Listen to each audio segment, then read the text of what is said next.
Welcome to the Last Mile, a weekly look at gig apps other than the giants. We can talk about anything here. It does not have to be last mile delivery. It could be even catering gigs and things like that.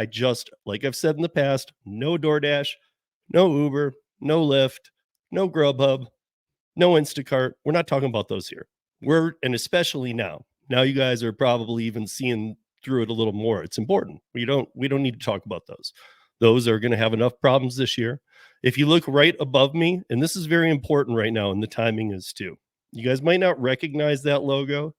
If you don't, that is what David and I built, along with a couple other people too. Michelle Sleet was involved, and a couple others helping us support it. That is the driver right movement. And yes, it's a movement because we have over 70,000 signatures. And I'm going to walk you through it today, you guys, because I also want to make this into a shorter video that people see.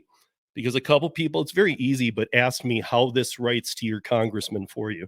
So this is not, understand, this is not and no diss on it. I've had these people on the podcast, don't see eye to eye with them, but I can always have the conversation. This is not a gig worker collective.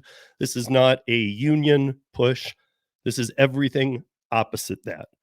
If you guys haven't already signed your name up for that, I really would like to see you guys do it. All you got to do is put your name and email in, and I'm going to walk you through. I'm going to share my screen here. I'm going to show you. It takes 2 minutes, and it writes your congressman for you. And if you don't want to change it, we have a basic insert that goes in. Now we've remodeled it a little bit. The domain is this. It's not drivers, it's driver singular rights.org. And now is the time that we should really, if you guys haven't added your name, okay, please go there and add your name.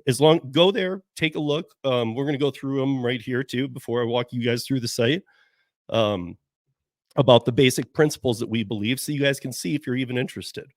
But the bottom line is we need to get the signatures on this as quick as possible. And luckily, we've been doing it for over a year now. So we have over 70,000 here in the United States.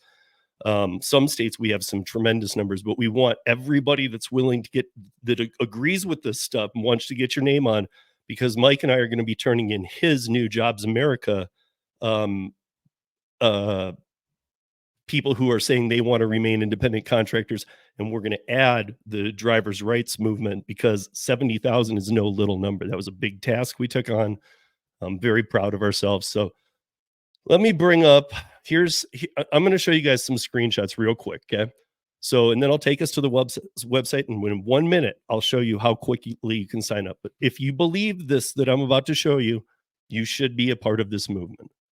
So, rideshare and delivery companies want the benefits of using independent contractors without honoring the obligations. Now, these are the IRS standard obligations for independent contractorship that can be applied and have to be applied to the gig app-based economy. Are these three? Absolutely, they have to be. They hide information that helps you decide whether or not to take a trip. Hence, and even if they've got upfront pricing now and they've lowered any kind of manipulation they're doing, they at least have to show you everything up front before you accept or decline it. They stop you from using the tools you want to run your business better and safer. As an independent contractor, the hiring entity has no right to tell you what tools you can or even should use. They are only to contract you out for the job. It is your job from there. And I would even apply that to like navigation apps. Let's say you do rideshare. That's up to you which navigation you use. You know what I mean? I mean, like they cannot keep getting into this, but like even apps like Para, Gary Middleton's apps, Maestro, any apps. I mean, Gridwise, you guys know that by using these, we're breaking the terms of service that they have out there. However, would they come after anybody for this stuff? Hell no. And would they now? Triple hell no. Because the giants are already on the line for a lot of money and a lot of lawsuits. And we saw what Biden did, and obviously that's why this is coming up today. They deactivate with no feedback or due process. Your voice is not heard. Yes, you have the right to be heard. And you have the right to know why you were deactivated. And there needs to be some sort of process that is well known throughout these gig apps. That is how that's handled. The four basic principles at the if you believe in these, you need to sign the website that we'll go to. And I'll show you what, by signing these, I'll show you the 7 things that we're majorly pushing for if you believe this. So the 4 basic principles to a better gig economy. I'm in charge of my work, meaning acceptance rate has no bearing on me. Psychological, the companies can't use it to decide where I fall. I have a say in the system.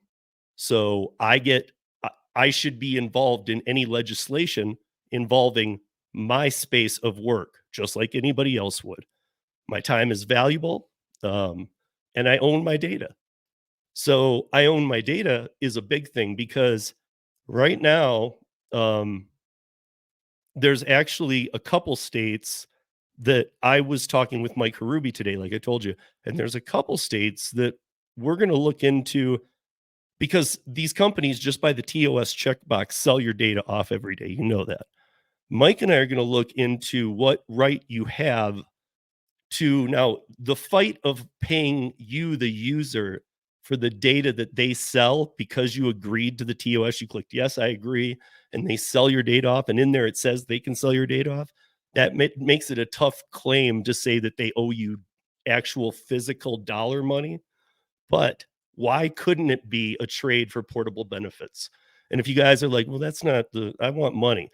You guys, portable benefits are going to become the future with all this stuff because that's healthcare. That's paying, it's somewhat paying into an unemployment system, even though we're not employees. Like I've always said, we need to hybrid this thing. But no matter what it is, it wouldn't be your money. It would just be like if Uber's selling your data, they keep a percentage and a certain percentage goes towards your portable benefits. That might be a solution. Now, if you believed in all those, this is what we are pushing with all of the 70,000 plus that have signed. This is what we're pushing in the letters that will be written on your behalf, which you can tweak out too if you want. You can add things, you can rewrite the whole thing, but it does generate a letter to your person just by you putting in, I think, your zip code. So right to transparency. Platforms must provide all information you need to determine whether or not to accept an opportunity, compensation, full pay, time, location, travel distance required to complete a job, health and safety issues related to the job. Right to choose how to work. You should have the freedom to choose and use the tools you want to run your business. You should have the freedom to reject or accept work opportunities without penalty. No AR. Right to opportunity. You should have the freedom to work for multiple platforms and choose where your time is best spent. If those of you wondering, like, man, you kind of it seems like you're asking for a lot. I'm just going through what an independent contractor is due. And this is what we are asking for in the driverrights.org, which I'm going to walk you guys through very quickly here in just 1 second. Right to a safe work environment. You should feel safe and be safe at work. You should have the freedom to choose and use tools that make driving and working safer. Right to data and data privacy. You should be able to easily access your work profile and earnings history. You should know and control who has access to your data. So, and that's what we're talking about here, what I was talking about with Mike, and be able to revoke access easily. We want to add in there maybe that if you would like to, that you have a right to see who that data is being sold to. And if you're fine with it because it's anonymous use, take the money in portable benefits. Got to start optimizing things. Right to due process. This is big, right to due process for free from unfair deactivations. And that would even go as far as to say, like, let's say that somebody was deactivated for a reason, they knew it, and they said, oh, it was unfair. I'm going to go do this because I want to get back on and I want it to be free. It would be a case scenario where if somehow you were proven that you were deactivated, you did something very bad, you would have to pay this too. So understand that. That's with anything. If you go for right to due process, yes, it's free for unfair deactivations to find out what that deactivation was at that time. It's up to you if you want to pursue it for free and appeal it, or do you want to or are you like, wait, I remember that day, I remember that case, I don't think it's as big of a deal as they say, but I think I know what they're talking about. Right to a voice. You should have an opportunity to be part of the conversation when legislation and workplace procedures that affect gig workers are established or changed. What's up, everybody? If you agree with all that, then you need to, this is how simple it is. I'm going to do it real quick here.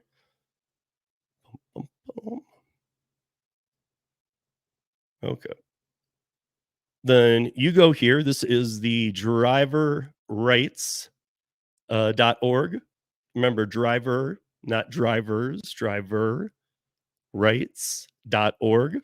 And you come down here and it says, same things we just went through. Do you want, and there's video in here, and I'm in the about us, I'm on the team. If you believe these 4 principles, we have testimonials down here that run forever. So one thing you can do is you can come down here, you can sign the petition and do the testimonial, or anywhere throughout that it says get involved. This is what I wanted to show you. If you click this, get involved, it immediately takes you right here. Now, this is how easy it is. You don't have to put in your phone number. There's no asterisk. You can see that.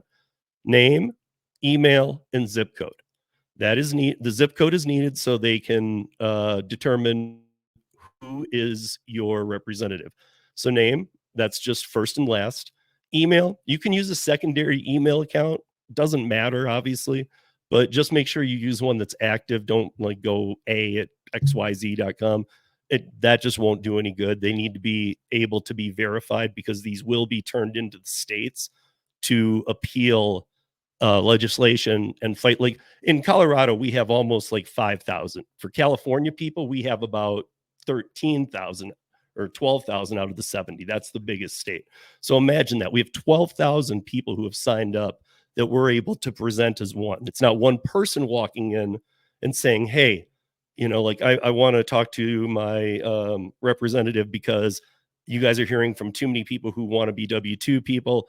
I don't represent that, blah, blah. We've told you to do that. But now we're at a point where we're going to be able to submit 5,000. I'll take the damn envelope down myself and I'll submit it. But you put a name, email, zip in, and you can do these. What are you willing to do? Join the Facebook group. That's the Drivers' Rights Facebook group. Tell a friend, volunteer to lead an event. These aren't what I'm concerned with now that we're hitting D-Day with all these new Biden administration changes with an unconfirmed Julie Sue. But you can either hit send from here, which does these. But once you've filled out these 3 things, you can also just go down to here and hit send a letter to representative. I'm actually working on removing this one.